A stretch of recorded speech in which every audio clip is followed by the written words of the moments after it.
Now, first, Phil. Thanks, Matthew. Everybody can be reasonably brief as well. So obviously I'll try. I've got 3 points. I'll try and rush through them. The first is that we can't wait for trade unions to start a new party. Second is it's really important that people organise locally now and get ready for a new party. And the third is that we need clear ideas and not rely on personalities.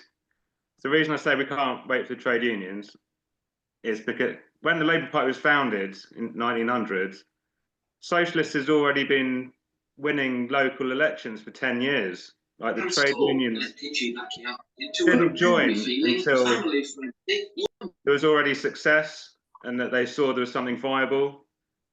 And it's not 1900 now. The trade unions today are really tied to the Labour Party. They're really tied to the state, and they're really tied to industry. They're not the radical unions that existed in 1900. Now, what support we get from the unions is great, and I'm really glad to see Ian Hodson speaking here today. But here's the exception: and we can't wait around for the trade unions to do something that they're very unlikely to do. That is just an excuse for us not to get on and start the hard work of doing something. A second thing, organising locally. Like when a new party is started, loads of people, especially if it's started by a national figure, loads of people will try and start a bureaucracy in this new party, and they'll turn up in your town saying that they've been appointed by the national party and they're your local organiser. The only way to resist that is if you're already organised and you've already had a local meeting and you can tell them to get lost and that you're running things in your town yourself. So get in touch with everyone you know now and elect a chair and a secretary who are good, like democratic socialists. And the third thing is we've got to agree some really clear ideas about what are the strategic things we need to achieve in the next 5 years. Like not a program for government, like immediate things that everyone will understand where we're coming from. We need to rely on those big ideas, not on big personalities. It's big, clear ideas that will attract people to the new party. And relying on personalities is just a shortcut to it all going wrong and it becoming really undemocratic. Okay, thanks very much. Okay, thanks, Phil. Thanks. So yeah, there's a tide in the affairs of men. That was very inspiring, Ken. And just quickly, what does this historic moment look like? Because a number of comrades have said we're in a historic moment, and that there is a growing mood for a new party, which we are all trying to express and to organise. Seems to me that any move towards a new party is going to take place in the context of a drive to war, like as Ian and Eric said in the early 20th century, late 19th and early 20th century. So we're going to be seeing people looking for an alternative in the context in which they're not just thinking about this in the abstract, but they're thinking, will my teenage boy be sent to war? And those are discussions that are happening in workplaces and in online forums now. It's also going to be a party which comes into being at a time when there's a sense that people are being pushed to the limit. We had the housing ombudsman saying that the number of complaints about social housing repairs has increased by 700% in the last year, and he fears a social explosion, and that therefore we ought reasonably to expect, I think, that the relative lull that we've seen since the last election is not going to last, and that people are really angry. And yes, we saw a right-wing explosion around Stockport, but we're going to see many more such explosions over the years ahead, and they won't all have a racist character. They're going to have a range of characters. It's going to be an unstable situation.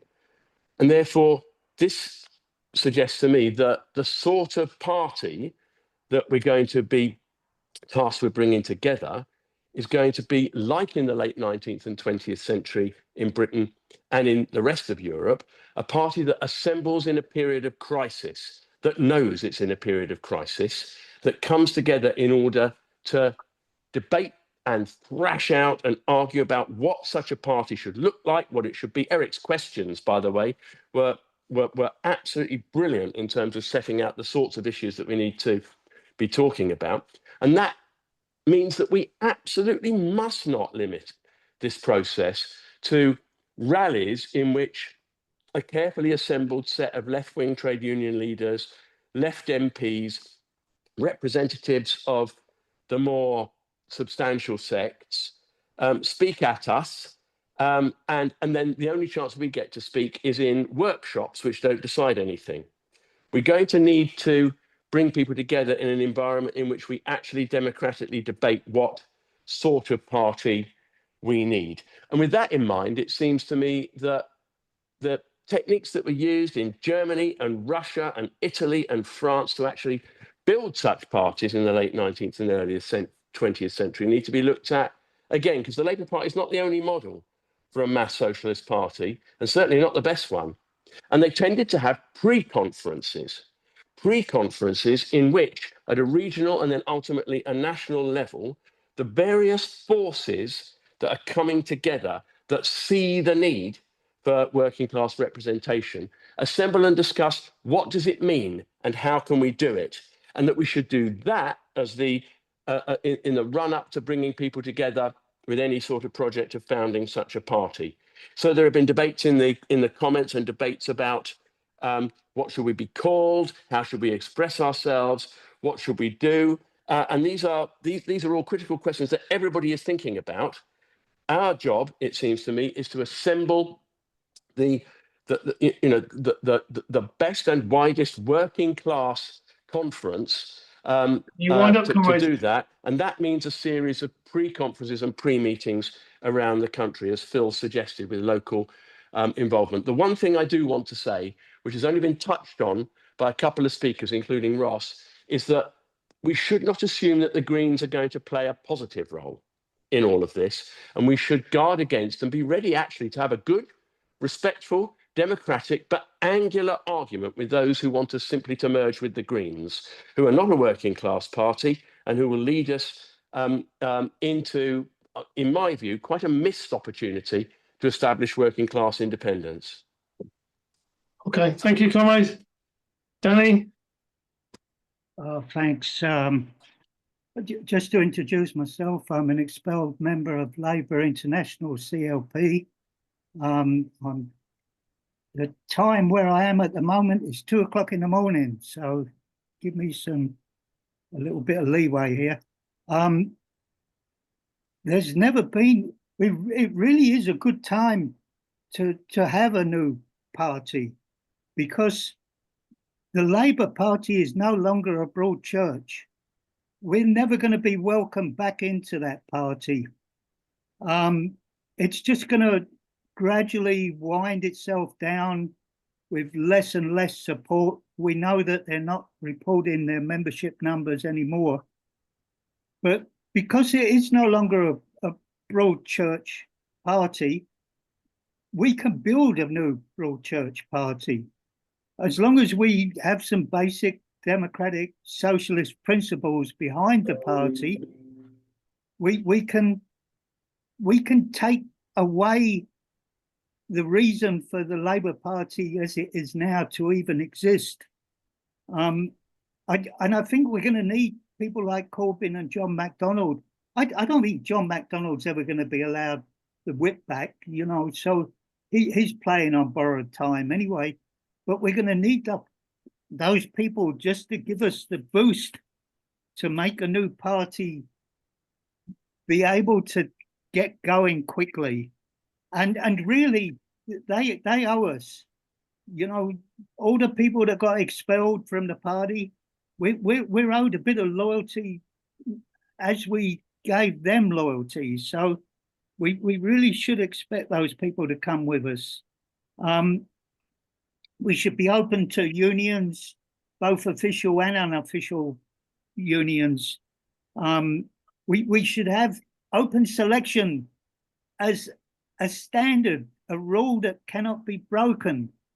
Labour International was the big force behind the push for open selection, which was destroyed, as you all know. And we don't really need to be back in the 60s when we were all fighting as little groups. Can you wind up, please? Yeah, and I'm going to stop right now. Thank you. Okay, thank you very much. Thanks, comrade. Naomi? Am I next? I thought there were lots of people ahead of me, but thanks. Yeah, gosh, there's loads of people want to speak. I don't want to take up too much time. I mean, obviously, people are very keen to address what is actually happening. And unfortunately, a lot of what is actually happening is happening behind closed doors, because the people trying to get people together, various grassroots groups like Eric's and others around the country, are terrified that something will leak and then it'll all be in the press and it'll all fall apart. So there's secrecy, which is a bad thing, but some people find it really unavoidable. There's also, you know, people that we know, people who are well known in the movement, who are talking to each other, and they're, you know, at a national level. So these things are happening. And I think there's going to be, from what I've heard, there are things that are going to be announced quite soon. So where does that leave people like us who are in our local organisations and haven't been involved very much in the organisation that has been going on? We really need to get out there, and we need to build up a kind of ferment of opposition, resistance to everything bad that's happening. I mean, there's a hell of a lot of it. I won't go into details because you all know it. So that when a new formation launches, we can immediately start saying, right, when are we having our first national conference? How are we going to elect our leaders? All the questions that Eric asks, absolutely apposite.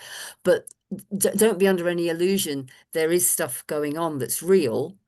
The question is, how do we make it a different, new kind of party? So we're going to have to find new language, because we need those young people who are involved in the Gaza movement and the environmental movement and the anti-fascist movement and the against evictions movement and, you know, keeping the sea free of sewage movement. There's so much, but they don't necessarily talk the language that some of us older people on this call, we are nearly all older people on this call, are used to. It's a big challenge. Like Ken said, the time is now. It's absolutely critical. But those people who present themselves as leaders are going to need to listen to the grassroots. We can't afford to let pre-existing groups, which have their own agendas, many very, very sincere, haggle at local level or at national level in a destructive way. It's really a challenge. I hope we're you know, strong enough to pull it off, because if we don't, as many speakers have said, we're in a very, very serious historic moment. I'm going to shut up there because I want to hear from the other people. Thanks very much. Hannah? Thanks. I think, firstly, we are always on the back foot. We're always responding to things. And we need to get on the front foot and not always be dragged into playing in their half of the playing field. So we have to have some kind of compassionate, acceptable, good, alternative proposition, because at the moment we just shout back at what they say, and that isn't going to work. As you can hear from my voice, I don't sound terribly working class. Sorry, but I think we need to be very careful about the language we use in terms of the expression working class. I'm patently obviously not, but I joined the Labour Party to vote for Jeremy Corbyn as a leader because I believe profoundly in social justice. I believe profoundly in equality of opportunity. I'm a disabled veteran. I spent 16 years of my life defending what I thought were values that were viable and proper in this country. Those values in the last 30 years have been trashed, and that has trashed my service. I lost my mental and physical health in serving this country, and I've had to fight for everything ever since. I've had to work for 20 years to become half the person I once was.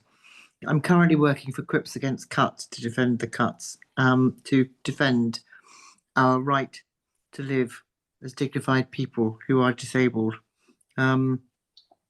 So I beg you to be careful of the language, and I beg you to use language that is inclusive, because you will lose the precariat like me if you just say, oh, we're a movement of the working class. And I don't mean that to sound offensive to anybody, but we have to be more inclusive, because we will put off people who are not what is perceived as working class. Also, Starmer has hijacked the words working class, so we need to find something else. He is a cuckoo in the nest. That party is not Labour. He's just squatting under the banner. So socialism transcends. It transcends class. Wanting justice and equality for people transcends class. So I beg you, us, to think of something that is inclusive. And I urge you not to leave people like me behind, because everybody is craving authenticity, and there is none. We all knew Starmer wouldn't be authentic. He doesn't know what to say unless Morgan McSweeney tells him. Can you wind up? Yes. Please, let's grab the moment. Please, let's grab the moment, because people are dying out there. Okay, thank you, comrades. Steve Freeman. Thank you, Matthew, and thank you all the speakers and contributions that have been made. I want to simply make a couple of points, but the first one is that to put my cards on the table, I'm in favour of a Republican Socialist Party. That is to say, a party that puts the fight for democracy number one, number two, number three as its priority. Now, we just need to mention a little bit of history and a little bit about the present crisis. And I'm glad that we had Ross Mackenzie from Scotland to remind us that politics in Scotland is not the same as politics in England. So if we look back to our own history in England, there are two clear traditions. One tradition is Labourism, and that people have spoken about that from the 1880s. But the other tradition, of course, goes back to 1649. It goes back to Tom Paine. It goes back to the Levellers. It goes back to the Chartists. It goes back to the Land and Labour League. It goes back, of course, to the suffragettes. That's the democratic tradition in England, a very powerful tradition. And of course, Tony Benn pitched up in 1992 to make that Republican democratic case, which the left is really, the socialist Labour left, if you want to know, is really not that interested in dealing with. So let's come back to the present then. The current crisis that we face, we could call it broken Britain. Since 2008, our political system, we have a crisis of democracy. We have a breakup of the union, perhaps, in Ireland and Scotland. And these are the things that we must take into account in terms of how we're going to address these questions. And so, of course, that crisis of democracy today is manifest on one side by the rise of reform, and on the other side by the Palestinian movement. That's a democratic movement defending the Palestinian people. They're the two poles that we have to orientate towards. Labourism, of course, is a tradition. It's not just the Labour Party we're talking about. It's Labourism as an ideology. It's an ideology of the British working class. It's loyalist, it's unionist. And reform is loyalist and unionist. The Labour Party is loyalist and unionist. The Tory Party is loyalist and unionist. So if we're going to run up against them, we have to have a programme which is anti-unionist and Republican. And if we don't deal with that, then this project is going to fail. It's not going to be democratic. It's simply going to fail. So, yeah. Okay, thank you, Steve. Harry Hutchinson. Yeah, all right. Yeah, you almost unmuted yourself there. I'm almost did. Thank you, Matthew. Harry from the north of Ireland here. Thomas, the first thing is that time is not on our side. By the end of this decade, the European powers will have a military build-up to go to war with Russia, which is what they're full intent to do. America likewise. I would say a few more years, they're going to go to war with China. They need war. The Western powers need a war to save capitalism. If they don't, they will face the working class people as they did in 2023 with a mass protest right across Europe. When we're talking about a left party, I mean, you have to ask yourself the question, at the minute, there's plenty of left parties about. And why has none of them, probably Tusk being probably the more predominant ones, why have they not made a breakthrough? Because they're not building the way a new mass party, left party, needs to be built. If this is not built in the grassroots, and I mean the factories, the workplaces, the hospitals, the universities, right at the grassroots, We cannot guarantee that this is going to be a democratic party and a party that's going to portray the working class. And there's plenty of amounts in Europe, as you know, left parties that have portrayed the working class. By the way, who portrayed the last great initiative in the Labour Party? His name? Jeremy Corbyn. Corbyn. The witch hunt began under Corbynism, under Jeremy Corbyn, comrades. And right away through, I wish I had time to go into it. It was the left. If we do not build a party from the grassroots up, we will go no more or no less than what the current left parties are doing at the moment. That is the only guarantee that this party will be democratic controlled and there will be no betrayal if it's in the working class communities. It's got to be built there and nowhere else. What the second thing is what's the party going to do? If we move the party and start challenging Parliament, throw the Tories out, throw the Stammer Labour Party out, and so on, we will disillusion the working class. I go to meetings today here in the north of Ireland. No one at these meetings called for the removal of the government. None of them. Why? Because it makes no difference. It is the system that they understand has to be changed. Any party has to orientate towards the system. This is a party that we need to build not in this country, but internationally. And it's got to be done in the same manner, in the correct manner, based solely on the working class. We don't have a name for it because the working class people will put a name to it. When they decide to put the name to that left party, they decide. We don't, but we can certainly put the initiative. The third thing is the program. That program has got to be the principles of socialism. And those socialist principles is the people owning and controlling the means of production and distribution. The mass nationalization of the commanding heights of the economy. Can you wind up, please, comrade?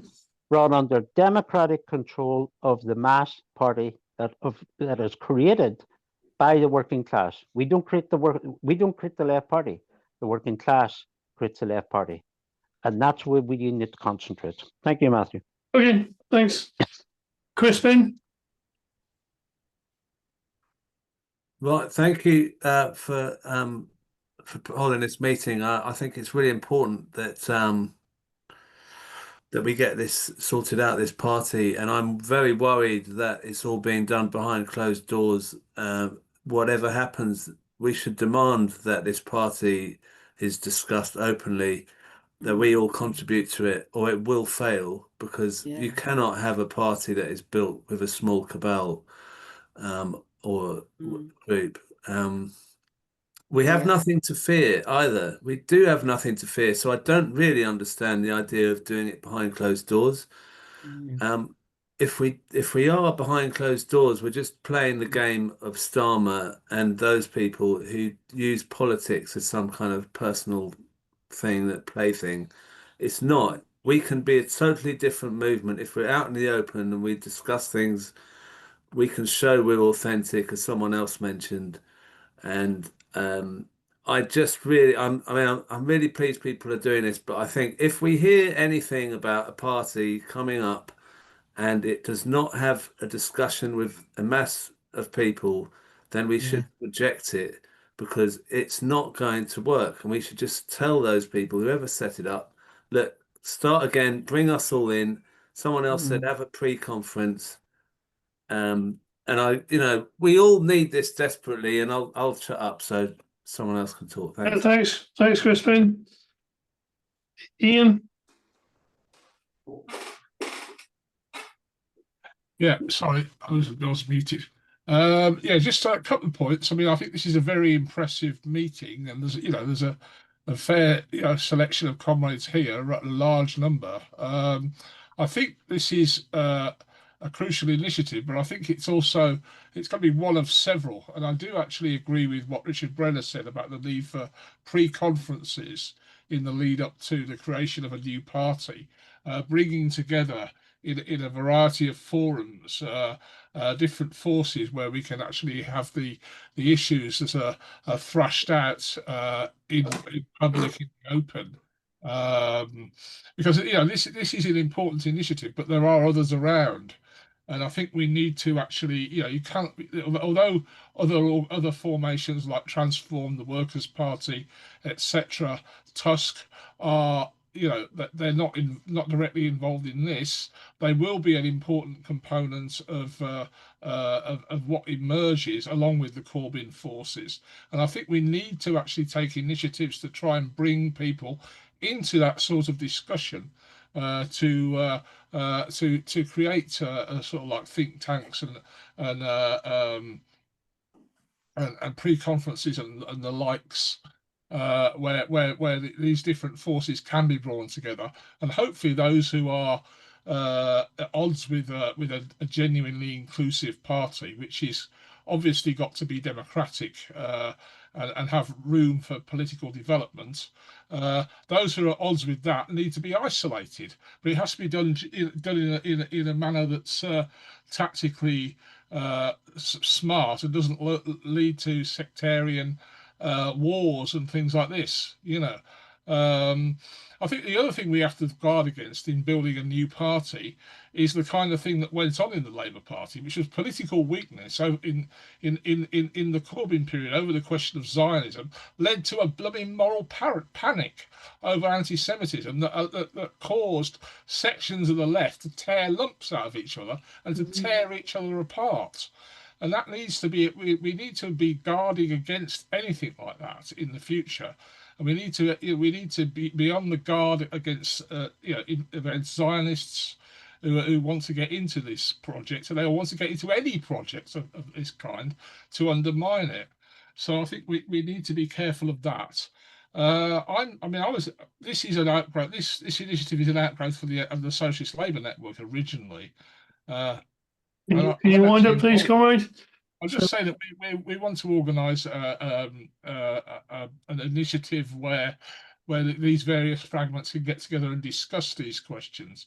And I'll appeal to the comrades of the Campaign for a Mass Workers' Party to consider attending our meeting on the 13th of June, where we were discussing that. I think we've already written to you about it. Thank you, comrades. Okay, thanks. Lee? Yeah, thanks a lot, Matthew. I think there's a few things that we need to kind of keep in mind. I think virtually everybody on the call says we need a new mass workers' party. Nobody's disagreeing with that, and we probably all agree it needs to be democratic, it needs to be socialist, it needs to orientate itself to the working class in communities, workplaces, etc. So that's all fine. There's also, though, a huge number of differences when you're reading the chat. So even amongst this, it's a great audience. So well done, 173 people, but there's huge differences, and that, they need to be argued out, and that's fine. But I think the key thing is a new organisation going to come from the forces represented in this meeting, or is it going to come from somewhere else? And Naomi has touched on what I thought would have been one of the key discussions, is that Jeremy Corbyn, Salma Yaqub, Andrew Feinstein, they are talking about launching something within the next couple of months. So let's be clear, that if they do launch something in the next couple of months, as they say they're going to, that's going to pull in, potentially, if they open it up to as a membership organisation, that's going to pull in tens of thousands of members. And it would make absolute sense that people like ourselves, certainly the Sheffield Left position, would actually try to join that organisation and make it the kind of mass workers' party that we want it to be. Because, that's much more likely to succeed than the idea that we have a conference, a pre-conference, several pre-conferences of minimal forces, which all it would do is once again create another, pop-up organisation, with very limited resources, very small numbers. And as we've seen over with all the other organisations, a gradual decline and then a collapse. And we've been watching that happening for the last 5 or 6 years, and we need that like a hole in the head. So I think we really need to discuss the orientation to what's going to be happening in those next couple of months and how we can influence it to make it democratic, to have local branches, etc. Because, people at the top quite often don't want those things, but we have to do that. Phil Pope's made a good suggestion that I liked earlier on, but we can't ignore it. And the idea that we should say, well, we're not going to get involved and we demand this and we demand that, completely Can you wind up, please, guys? I am. Final point. Completely fails to understand the balance of forces. We need to go where people are. And if that happens, that's what we need to do. Thanks. Okay, thank you. Just to point out, we are actually cooperating with Collective in that process. So, Malcolm. All right, yeah. I think the one thing that frustrates me is that as I think other people have sort of made the point, that there are lots of sort of small parties, some led by sort of charismatic individuals, some perhaps more sort of grassroots. And there's a danger that, there's just going to be, Judean People's Front and People's Front of Judea. How can we sort of try and sort of come together so we don't actually sort of all stand against each other? And also it's how do we stop this group splintering? Because they said about things, the problem with the left is they believe in things where the right just believe in power. Is that if they agree with you on immigration or on abortion or whatever it happens to be, they'll go with you with the prospect of power, where here the left sort of fractures over the sort of slightest things, the sort of narcissism of small differences. So it's how we stop that, and it's how we actually come together with all the other parties which have sprung up lately. Okay, thank you, comrades. Tracy. Sure, there's people waiting before me. But anyway, I'll just try to be quick. I joined half an hour into the meeting. All of us have been involved in various things, or are involved in various things to bring this forward. We do need to reset. It can be done. It has been done before, as has been said. There's lots of meetings coming up. There's been recent meetings, the People's Assembly doing stuff, the Independents got something on the 14th with Jeremy Corbyn, and people keep turning up going, is this going to be the one? But I think we all know that this needs to happen. We do need to show the diversity of the people of Great Britain. We are mainly all old, obviously not many diversity, but we are where we are. But the right are organised. They might not be very good ones to get together, but they are organised, and they always have been. And I'm on about the alt-right, and I'm on about the right in our movement. And we need to kind of look at how they're doing that, because there is stuff going on in the WhatsApp groups and in Telegram and all kinds of stuff where they're getting themselves together. We need to look at that. But when we do have a party, when we do get to that point, we have to be very careful about the membership, about how we're going to control things. We saw what happened in Labour and how they got rid of people. And also, it's going to be hard, because people are going to want to join who were the saboteurs of what we had. And it's going to be very hard to turn around to people and say, we don't want you in there. It's going to be harder to get them out. It's going to be harder for them not to infiltrate, but that's just things we need to know. But everybody wants to speak. This is an ongoing thing, so I'll just leave it there for now, because there's too many other people wanting to speak. But I think it's good that we all know what's needed. But all the people, the big names, need to get together sooner rather than later and hash this out, because there's too many people going in the same direction, but slightly differently, and we need that to be more cohesive sooner rather than later. So I'll just leave it there. Okay, thank you, comrade. Right, I'm going to take a couple more people, because obviously we're now at 2 hours or thereabouts. Duncan. Thank you, comrades. Duncan Moore, UCU Union National Executive. At our Congress last weekend, our union passed a motion inviting Jeremy Corbyn and the Socialist Independents to our NEC to discuss the formation of a new workers' party that will stand for post-16 education. And we encouraged our own members to stand in elections themselves. I think it's very important that the trade union movement actually is front and centre of this campaign for a new party. It's great there are 150 people in this meeting room, but 120,000 UCU members are represented at our Congress, and their delegates voted for that new alternative. What a difference it would make if 1.5 million Unite members at their Congress would be, represented and given a lead in the same way. It's been argued that that's not going to happen, that Unite have, blocked these attempts in the past. I would point out times have changed. There's Unite members in Birmingham who are having their wages slashed by a Labour council backed by a Labour government. I think if another disaffiliation motion came to Unite Congress, it would be a very different sort of conversation. So I would ask people not to talk about, waiting for the trade unions. What we've got to do is go into the trade unions as the mass organisations that represent 6.5 million people that have the weight and authority in our society. We've got to go into these organisations and argue amongst their membership and fight in their structures for the political representation that we deserve. Thank you. Thanks a lot, comrade. Pete, as our final speaker. Thank you, Matthew. Yeah, can I start just by congratulating the Campaign for a Mass Workers' Party for holding this public discussion. It's part of a series, as people are saying, and I want to ally myself with those who have said towards the end of the excellent debate tonight that the need is now. And I think rather than spending our time setting out our own ideals for what a new party will be, and there'll be plenty of time for that, comrades, once this new party is set up. What we need is exactly for that, is for that party to be set up.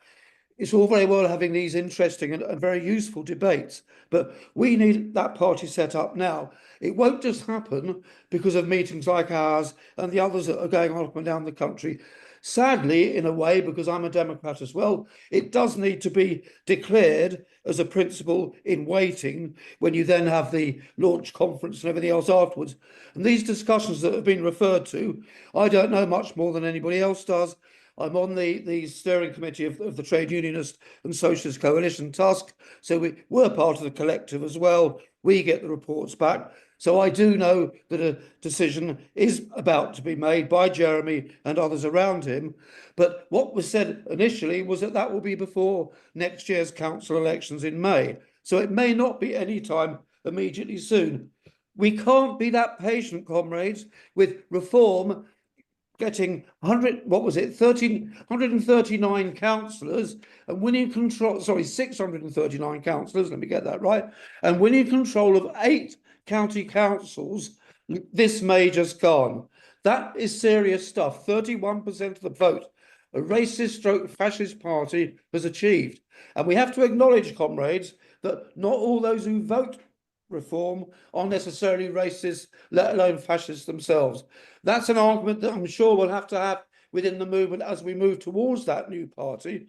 But it's something we need to recognise from the start, that there's a vacuum that needs to be won.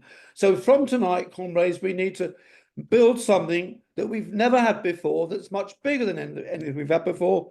And my only point of where I'm going to put my oar in terms of future organisation is that, in my opinion, from my experience over 40 years of involved in attempts to get a new workers' party established, is that it's got to be federal, but it must give a space for independent socialists like my good self to be able to be represented on any steering committee or national body. You won't keep together by one person, one vote, allowing the largest single organisation to dominate and take over. That's my advice, comrades. Okay, thank you, Pete. And thanks to everybody who's spoken.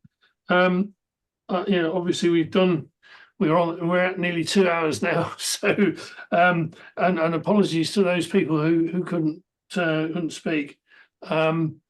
Obviously we'll continue this process. In terms of, and I think that the thing is obviously that tonight showed that there is tremendous enthusiasm and in fact a desperate need for this organisation to start, and for it, of course, to be democratic and debate out the exact the whole questions that stand before us all, as people have pointed out, the questions of the nature of human society and of course the drive to war. I mean, clearly Starmer is making it clear that he and his masters in Washington, in particular, are determined on World War III. And that their process should be towards armament and a drive to war throughout the world in order to actually preserve American imperialism.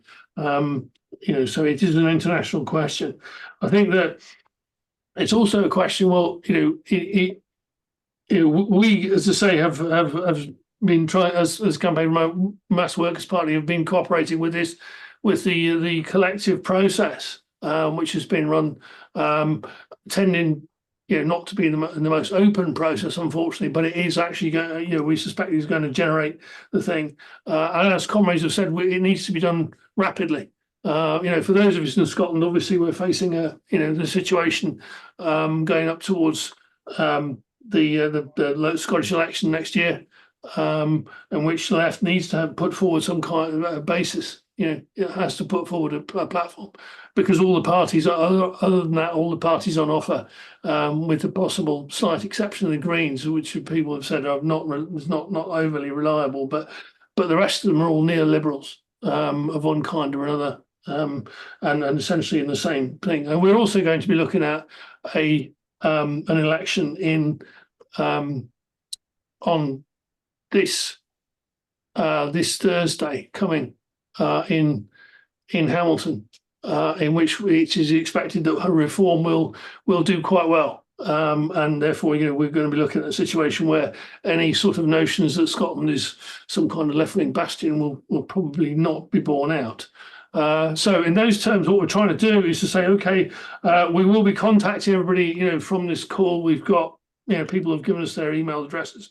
We will contact you. We're obviously also going to be running, if people want to cooperate with this campaign for Mass Workers Party, we do meet regularly we have a committee which meets regularly if people want to take part in that. And we will get back to everybody, as I say, in the very near future. So thanks very much, comrades. It's been a very interesting and extremely useful call. Thank you.